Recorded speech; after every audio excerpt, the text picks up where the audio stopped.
tere ilusat teisipäeva, taas kord käes tegutsemisamps. Minu nimi on Triin Pärn ja mina olen üks veebikooli assistentidest ja nüüdseks juba aasta aega siin grupis veebikooli ettevõtjatele on toimunud meil iganädalaselt põnevad laivid, kuidas midagi ära teha. Ja mina tervitan täna täitsa lumisest Hispaaniast. Me oleme sellises kohas nagu Sierra Nevada, mis on selline populaarne suusakuurort ja sain täitsa esimest korda ka suusad endale alla ja mäest ka alla lastud, nii et päris põnev, natukene vaheldust ja sellist jõuluhõngu. Ja aitäh Dianale, kes tegi sellise mõnusa jõuluse taimeri.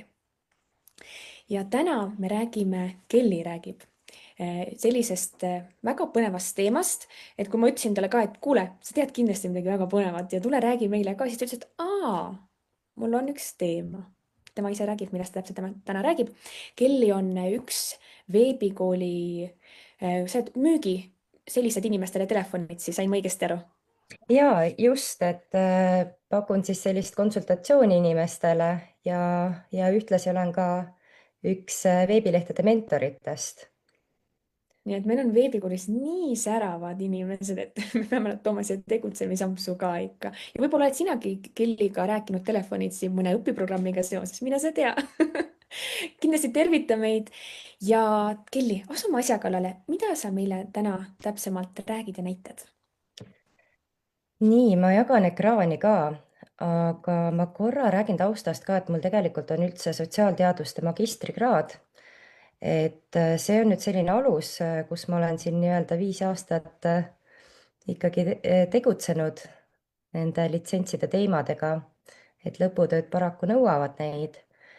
Ja olen ka hakanud blogis kasutama, sest et see on suurepärane võimalus, et just oma selliseid nii-öelda fakte kinnitada ka siis erinevate selliste teadusartiklite võimalustega. Aga täna ma räägin just sellest rahvusvahelisest Creative Commons 4.0 litsentsist. Eesti keeles sellist head vastet paraku ei ole sellele. Aga miks just sellest, sest et meil on ka teised litsentsid, on 3.0, mis tähendab seda, et seal on palju rangemad ja riigiti on erinevad. Ja nende teiste litsentside vahe võrreldes siis selle rahvusvahelisega on see, et kui peaks mõni veakoht tulema, siis see rahvusvaheline annab võimaluse 30 päeva jooksul viia parandused sisse, kui siis need teised litsentsid, nad on üsna jäigad, et trahvid on kergesti tulevad. Aga liigume siis asja kallale. Et sissejuhatuse ma tegelikult rääkisin ära, et saab blogis kasutada just sellist tõenduspõhist ja usaldusväärset infot, et ei oleks sellist nii-öelda, et naised kuskil köögis rääkisid. Et see on ka põhjus, et miks ma ise olen neid kasutanud ja muidugi põnev on. Mulle on tohutult teadus alati meeldinud. Kusjuures hea fakt ka, et mul tegelikult mõlemad lõputööd on tunnustatud ka Tallinna Ülikooli konkursil esimese ja teise kohaga. Aga mis on kõige lihtsam, et ma teen, see on ühest küljest natukene kuiv teema, aga see on väga vajalik teema. Aga meil on siis sellist 4 märgist ja kõige lihtsam on just selline autorile viitamine ehk siis by. See tähendab seda, et see on kõige lihtsam variant, mida üldse kasutada. Ainult siis on vaja korrektselt lisada teose nimi ja ka link. Et mina üldiselt kasutan APA-viidet, et see on mul juba harjumus, aga neid viiteid on meeletult palju, et ise saab valida, kuidas kellegile.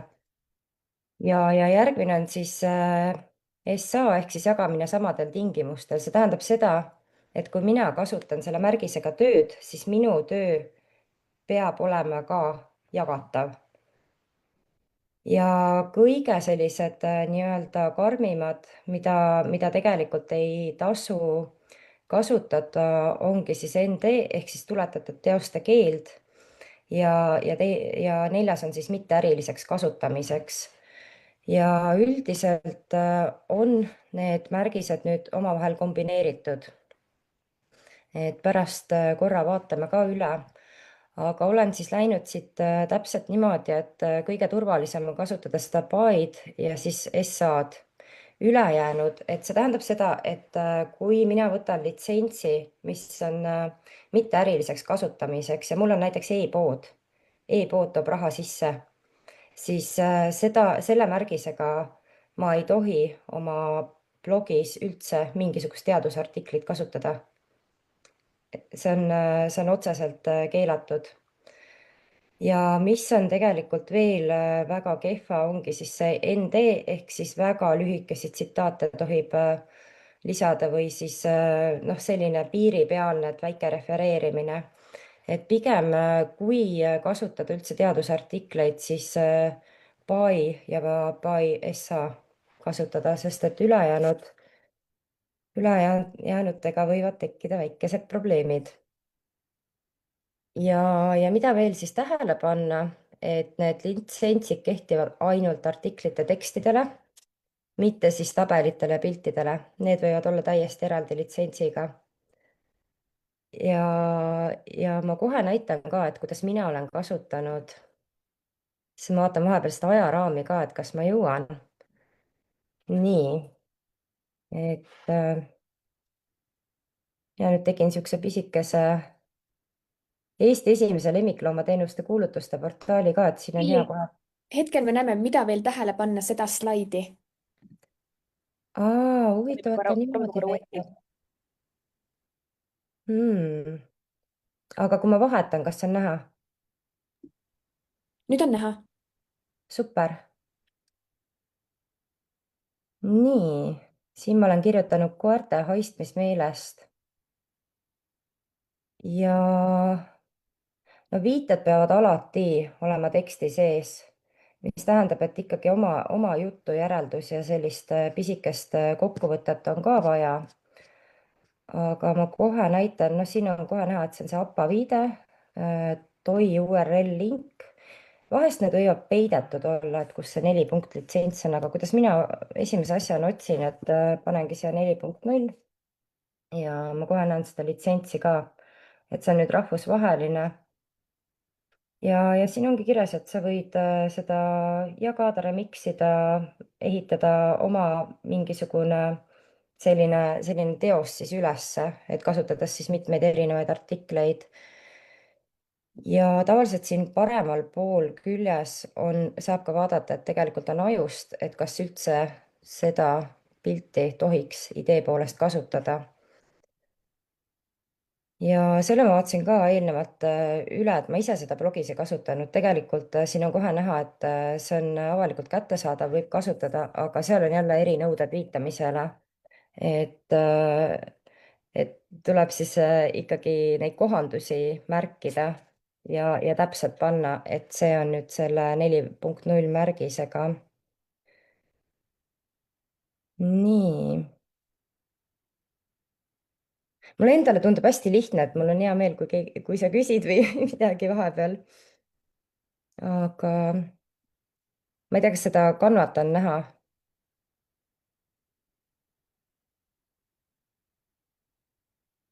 Vot nii.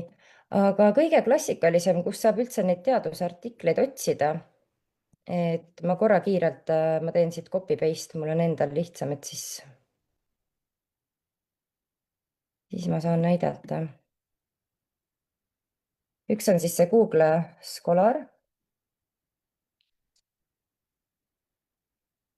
Ja hästi hea on see, et siit saab need viited kätte, et siin on näha, et siin on see APA viide ja selle saab kõik copy paste ida. Muidugi osades kohtades nagu siin on need 3 punkti, need tuleb asendada siis uurija või siis teadlase nimega. Aga see on üks variantidest, aga ikkagi, kuna meil tänasel päeval on ka chat-GPT, siis see on ausalt öeldes kõige mugavam viis just teadusartiklite otsimiseks.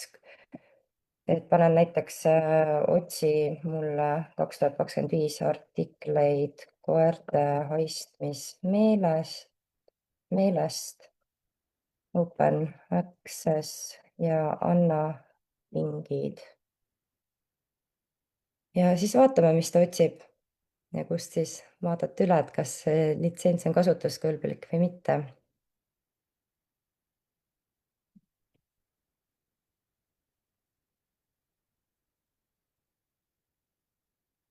nii, ma ütlen, need on vahepeal nii peidetud, et ma ise ka ei leia. Kusjuures nende teadusartiklitega võib juhtuda ka seda, et neid peab aeg-ajalt jälgima, mis sul blogis on, sellepärast et võivad tekkida muudatused vahepeal ja litsentsiõiguse kasutamine võib siis kaduda, aga see on pigem väga-väga harv juhus. aga see tähendab seda, et kuidas, kas siis ise lihtsalt paned endale kalendrisse, et mine vaata üle, kas need artiklid on veel, kas neid võib veel avaldada või kuidas see käib siis, kuidas sina seda teed? ma olen mingi paari kuu tagant vaadanud igaks juhuks üle, aga samas, kui see litsents nii paindlik on, et kui peaks midagi juhtuma, et 30 päeva jooksul antakse mulle teada, et näed, et oled kasutanud täiesti vale litsentsiga artiklit, siis ma saan selle artikli lihtsalt maha võtta. aga mis siis saab, kui sa seda ei muuda 30 päeva jooksul Siis ma saan trahvi, siis ma võin trahvi saada. ja kui suured need trahvid võivad olla umbes? issand, ma ei teagi, palju see autoriõiguste rikkumise trahvid on. Oleneb, kui suures ulatuses rikkumised on, need võivad mitmesaja tuhande euro ulatusse minna. et aga oleneb, kui palju sa oled viidanud võib-olla valesti. ja kui Okei, palju sa oled rikkunud ja kui meil on olnud tegelikult ka olukordi, küll vähe, kes on massiliselt siis alla laadinud ja avaldanud vale litsentsiga artikleid ja võib lõppeda tegelikult vanglakaristusega. aga jällegi, kui see on väga-väga selline pahatahtlik teos või tähendab tegu, et see, noh, teadusartiklite põhimõte on täpselt sama, et kuidas ma ütlen, et sa oled kunstnik, sa joonistasid maali ja nüüd mina müün sinu nii-öelda maali või siis järgi tehtud koopiat enda nime all. et nii on võib-olla kõige lihtsam seletada.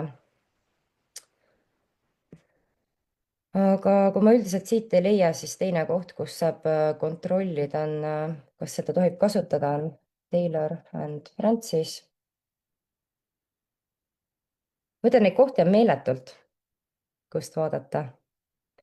aga just nimelt, et peab teadma, et siin ei olegi seda.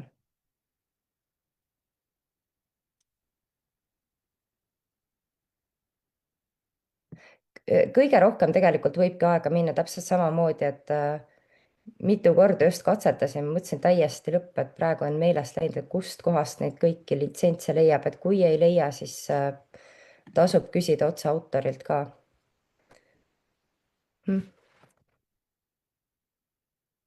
et hakkabki vaatama, et kas siin üldse seda 4.0 märgist on, tundub, et ei ole.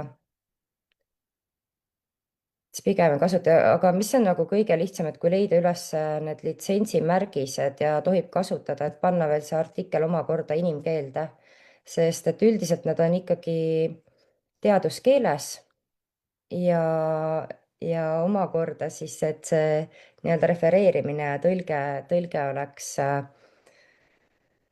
täiesti arusaadav, et noh, kuna ma olen ise noor olnud, et kui ma hakkaks kirjutama artiklist näiteks, et mm, noh, et marginaliseeritud ühiskondades on paraku meil deviantsed inimesed, siis ilmselgelt mitte keegi sellest aru ei saa.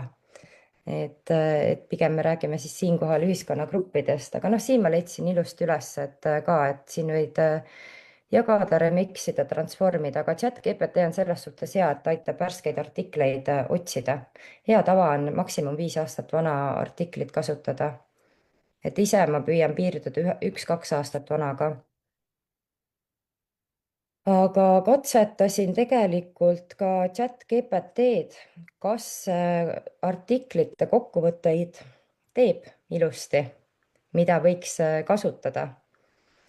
ja tulemus tegelikult ei olnud väga hea, et ikkagi tänasel päeval on puhas käsitöö, et tuleb läbi lugeda, analüüsida ja ma ütlen ausalt, et kui panna mingisugune blogiartikkel kokku, näiteks kui ma siin saba.is panin, see võttis, kui ma ei eksi, siis see võttis vist 3 või 4 päeva aega. sest et ma kasutasin erinevaid uuringuid, järeldusi, mitu korda igaks juhuks lugesin üle, et kõik oleks õige. et ühest küljest see on ajamahukas töö ja aga teisalt põnev ja ikkagi faktipõhine, et ei ole midagi sellist, et ma nüüd oma arvamuse põhjal midagi kirjutan, mis ei pruugi üldse tõele vastata. kas ma sain õigesti aru, et tegelikult võib selle artikli võtta, kui sa ei näe, et kas ta võib avaldada, siis sa võid selle läbi lugeda, ära tõlgendada. Võtab küll aega, aga et siis sellisel juhul sa võid seda enda blogis kasutada. kas ma pean ikkagist tooma välja selle, et kust ma selle teksti, põhiteksti võtsin, mida ma ja, tõlgendasin? ja alati peab olema autorile viidatud kõik teksti sees, et nagu siin on, kuidas kõige lihtsam on, et kuidas ma alustasin? No et see Salamon uuringust selgus, et ma olen konkreetselt viidanud. Ja teine asi on see, et tuleb siis alati URL peab olema. No hea oleks, kui see HTTPS oleks sees, aga mul lihtsalt veebileht murdis selle telefoni vaates ära, et ma usun, et see on ka okei, et peaasi, et see klikitav on.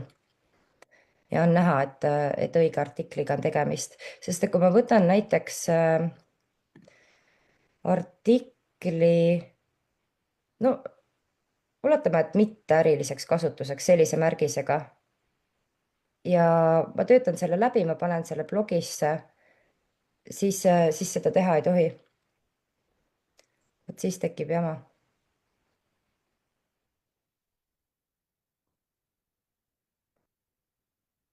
vot nii, ma mõtlesin, et läheb pikemalt, aga ma ei oskagi. Kas sul endal on küsimusi, Triin, äkki?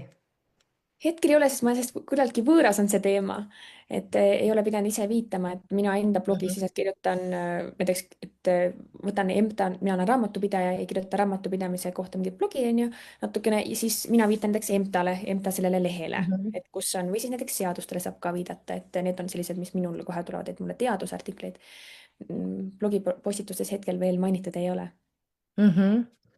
No vot, see on ka tegelikult, kui võtta teiste veebilehtedelt, oleneb nüüd milliselt veebilehelt, et päris tegelikult kõikide inimeste veebilehtedelt saadud infot ka ei tohi enda nii-öelda postitustes kasutada.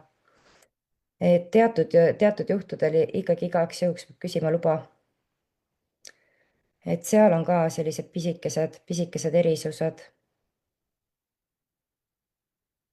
Ja, ja mis ma siis veel panin siia, ma vaatan kohe. Kui endal ei ole blogisse pilti kasutada, sa kasutad pilti, Triin, blogis? ma olen sellist asja joont hoidnud, et nii enda sotsiaalmeediakontodel Mhm. kui ka blogis ma olen kasutanud enda pilti ehk siis teen enda arvutist pilti, panen kohvitassi sinna kõrvale, Mhm. mingi selline hubane olemine, et mulle endale iseenesest meeldivad sellised päriselu pildid, mis loovad Mhm. sellist mingit tunnet.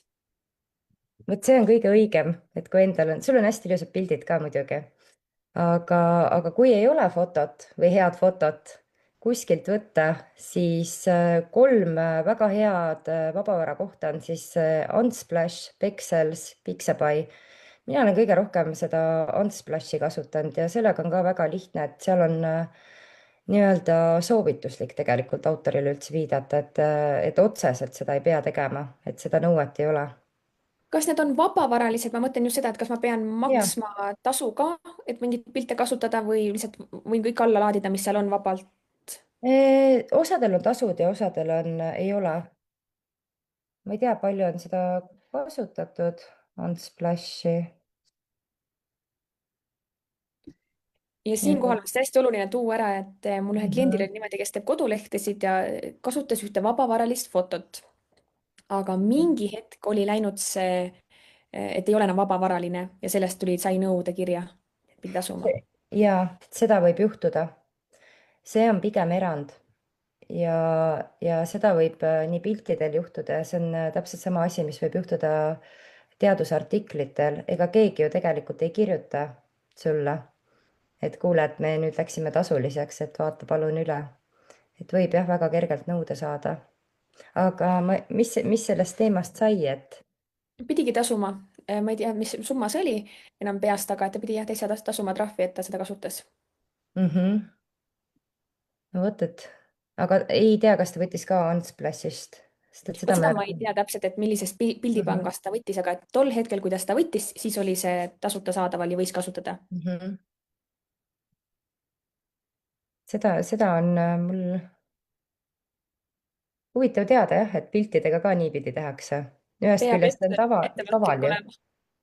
jah, peab ettevaatlik olema, et iial ei tea, et võib-olla mingid ai agendid või mis asjad otsivad välja need pildid, et kus neid on kasutatud vist ka, et see on ka hea lihtne viis Jaa. olla, et aina enam.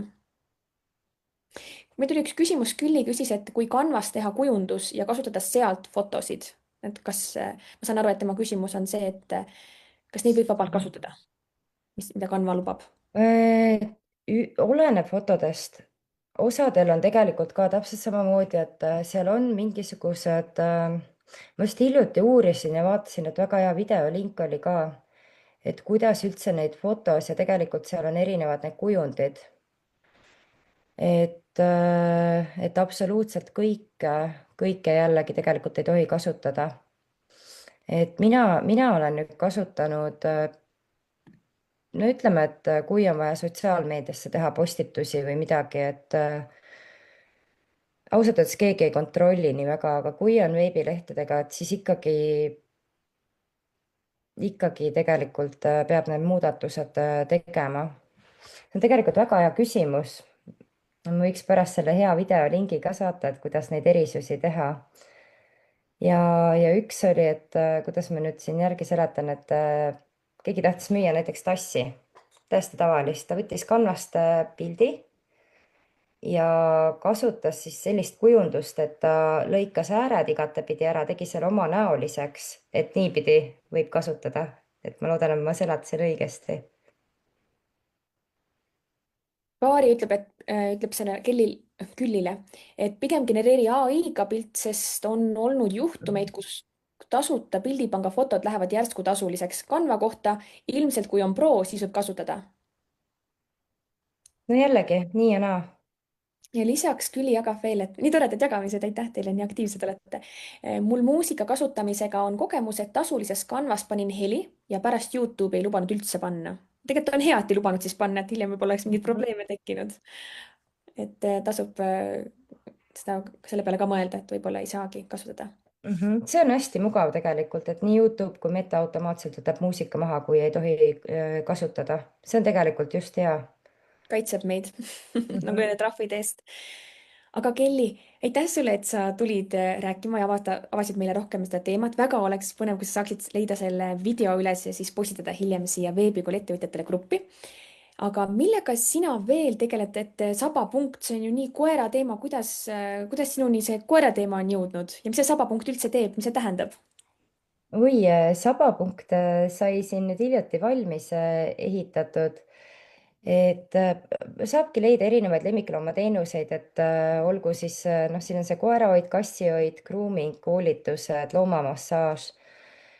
et mõte olekski, et kõik lemmikloomateenused oleks ühes kohas ja natukene teisalt tegelikult ikkagi on plaan seda teadlikkust ka tõsta, sest et meil on jah, paraku Facebooki grupid ka, et kus esimene ettejuhtuv inimene võetakse oma koju koera hoidma, et minul tekib pigem küsimus, et kas vargusi ei kardeta, et tahaks nagu kuidagi, et see lemmikloomade teema oleks natukenegi siis, kuidas ma ütlen, et inimestel oleks hea valida, keda võtta ja keda jätta.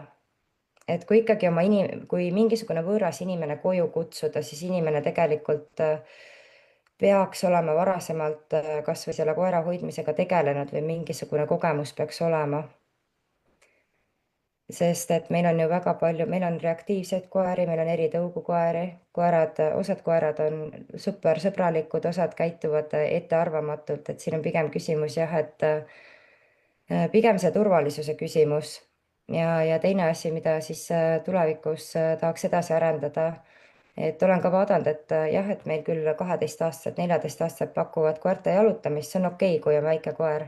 aga küsimus on siis, et no minul ka ju Kakumäel, kui ma jalutan, et meil on lahtised koerad ja rünnakuid on toimunud, mis siis juhtub, kui see laps läheb koeraga jalutama ja teine koer ründab? kes vastutab, vastutab tegelikult lapsevanem.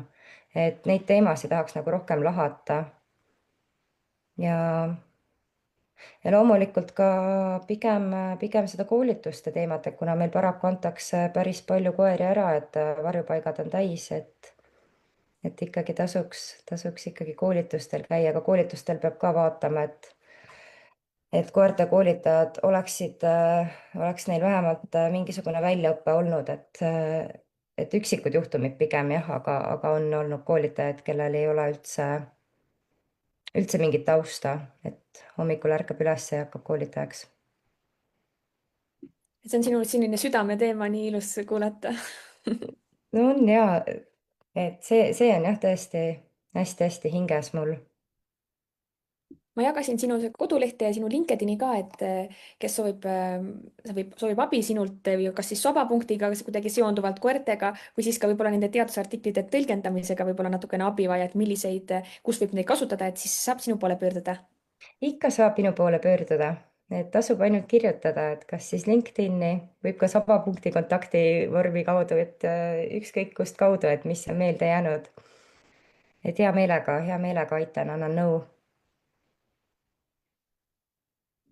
aitäh, Kelly, aitäh, kes tulid vaatama, kuulama ja aitäh ka nende kommentaaride eest. alati on nii vahva, et siis tekib selline diskussioon, saame arutada natukene teema üle. aitäh ja kohtumiseni juba järgmisel nädalal, teisipäeval kell 10 siinsamas grupis Veebikooli ettevõtjatele.